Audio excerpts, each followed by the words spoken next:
अस्सलामुअलैकुम वरहमतुल्लाहि वबरकातुहू। अगर आपके बच्चे भी बाहर काम करने के लिए जाते हैं, मेहनत मजदूरी करते हैं, रोड पर सामान बेचते हैं, तो फिर इस वीडियो को एंड तक ज़रूर देखें, क्योंकि 17 साल के रेहान के साथ जो हादसा हुआ है, खुदा न खास्ता वो हादसा किसी और बच्चे के साथ हो जाए। तो पहले ये वीडियो आप देखिए। भोपाल में एक 17 साल के मासूम का पहले मर्डर किया और फिर उसका गुप्तांग काट कर उसको तालाब में फेंक दिया, छोटे तालाब में। शाहजहानाबाद का लड़का था भैया, 6 अगस्त को गायब हुआ तो माता पिता ने पुलिस में रिपोर्ट दर्ज कराई। फिर 11 तारीख को 11 अगस्त को आर्च ब्रिज जो बना है, जिसे रानी कमलावती ब्रिज भी लोग कहते हैं, छोटे तालाब में, तो कुछ लोग सुबह सुबह आ रहे होंगे तो उन्हें पानी में एक तैरती लाश दिखी। लाश बहुत पुरानी थी, सड़ गई थी, तो उन्होंने पुलिस से संपर्क किया तो तलैया थाना की पुलिस वहां पर पहुंची और बॉडी की शिनाख्त करवाई। जब भी दोस्तों ऐसी अज्ञात लाश जब मिलती है तो आसपास के थानों में गुमशुदगी की रिपोर्ट चेक करी जाती है। तो पता किया कि तलैया थाने में ही 6 अगस्त को एक 17 साल के बालक की गुमशुदगी की रिपोर्ट दर्ज हुई थी। उसके माता पिता को बुलाया गया कि देखो भैया तुम्हारा बालक है, तो उन्होंने पहले तो मना कर दिया, लेकिन जब उसकी चप्पल देखी गई तो उनको यकीन होगा कि नहीं साहब हमारा बच्चा है। जैसे ही उनको एक खबर मिली तो उनके नीचे से तो भैया आसमान चला गया, ज़मीन चली गई, पता नहीं उनकी तो प्राण पखेरु हो गए, क्योंकि इकलौता बालक था उनका, इकलौता लड़का था।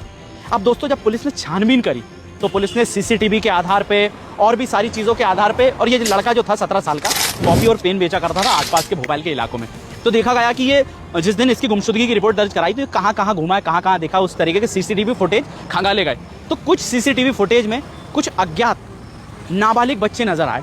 पुलिस ने सिविल ड्रेस में, सिविल होकर उस क्षेत्र में घूमना शुरू किया और लगभग 13 लोगों को दोस्तों गिरफ्तार कर लिया। और ये 13 के 13 नाबालिग बच्चे हैं, सारे नाबालिग बच्चे हैं। जब इनसे पूछा गया कि तुमने ये इसके साथ ऐसा क्यों किया, तो उन्होंने कहा कि हमें 2 करोड़ मिलने वाले थे, इसका गुप्तांग काटकर हमें विदेश भेजना था दिल्ली के रास्ते से, और हमें 2 करोड़ मिलने वाले थे। 2 करोड़ हम 13 लोगों में आपस में बांटने वाले थे। सोचिए दोस्तों किस तरह की एक बनी हुई मानसिकता, एक तैयार की हुई मानसिकता कि नाबालिग हैं और अभी से इतनी बड़ी सोच, ये बड़े हो जाएंगे तो क्या करेंगे। फिर उन 13 बच्चों में से पुलिस ने पूछा गया कि तुमने जो इसका गुप्तांग जो काटा है वो कहाँ गड़ाएगा, तो उन्होंने कहा कि साहब हमने उधर तलैया के एरिया में गड़ा दिया, कहीं यहाँ गड़ा दिया। तो पुलिस ने उन्होंने लेके आई, तो पागल बनाते रहे पुलिस को, लेकिन अभी तक उसका जो गुप्तांग है उसका अभी तक कोई अता पता नहीं है। और पुलिस आगे के साक्ष्य जो है वो खंगाल रही है दोस्तों। वो देखना चाह रही है कि इस गिरोह का मालिक कौन है, इस गिरोह का सरगना कौन है जो इस पूरे गिरोह को चला रहा है, कौन है इसका मास्टरमाइंड, उस तक पुलिस पहुंचने की कोशिश कर रही है। इन 13 लोगों में 2 बच्चे मास्टरमाइंड बने हैं, जिनमें 3 लड़कियां भी हैं दोस्तों, नेहा और जोएब। इनसे भी पूछताछ चल रही है और इसका मास्टरमाइंड कौन है, कौन इस ऑर्गन ट्रैफिकिंग के पीछे है। और भोपाल में एक भेल इलाके में भी एक ऐसी बॉडी मिली थी जिसका भी गुप्तांग नहीं था, कहीं उस बॉडी के तार भी इस गिरोह से तो नहीं जुड़े हैं, इसकी भी पुलिस छानबीन कर रही है। लेकिन दोस्तों भोपाल में अब इस तरह का कांड भी बच्चे कर रहे हैं। बड़ों की तो आप छोड़ दीजिए, लेकिन बच्चे इतने खतरनाक शार्प माइंड के हो चले हैं कि उन्हें पता है कि ये बेचेंगे तो कितना पैसा आएगा, ये बेचेंगे तो कितना पैसा आएगा। भोपाल पुलिस से मेरी रिक्वेस्ट है कि जल्दी से जल्दी इसके मास्टरमाइंड तक पहुंचे और इस पूरे गिरोह का पर्दाफाश करके हमें बताएं, ताकि हम अपने बच्चों को सुरक्षित देख सकें।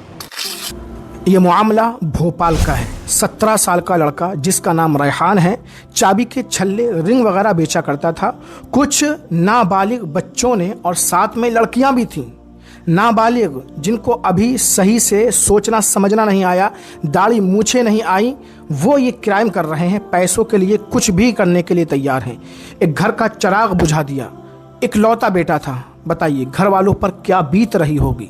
इस बच्चे को इंसाफ मिलना चाहिए।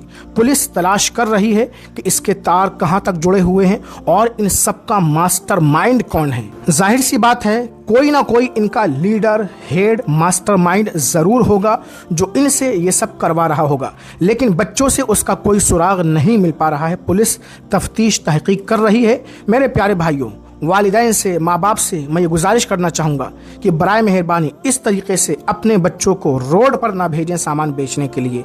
उनकी निगरानी करें, हिफाजत करें, उनको पढ़ाएं लिखाएं, स्कूल भेजें।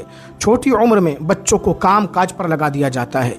ये हमारे भारत में बहुत सारे लोगों के साथ हो रहा है। मेरे प्यारे नाजरीन, वीडियो को ज़्यादा से ज़्यादा शेयर कीजिए। अब इस बारे में क्या कहा जाए, क्या सुना जाए। क्राइम जिन बच्चों को स्कूल में पढ़ना चाहिए था, जिन बच्चों को अपना मुस्तकबिल संवारना चाहिए था, वो बच्चे आज क्राइम कर रहे हैं। और ऐसे ऐसे क्राइम सुन करके होश उड़ जाएं। अल्लाहु अकबर।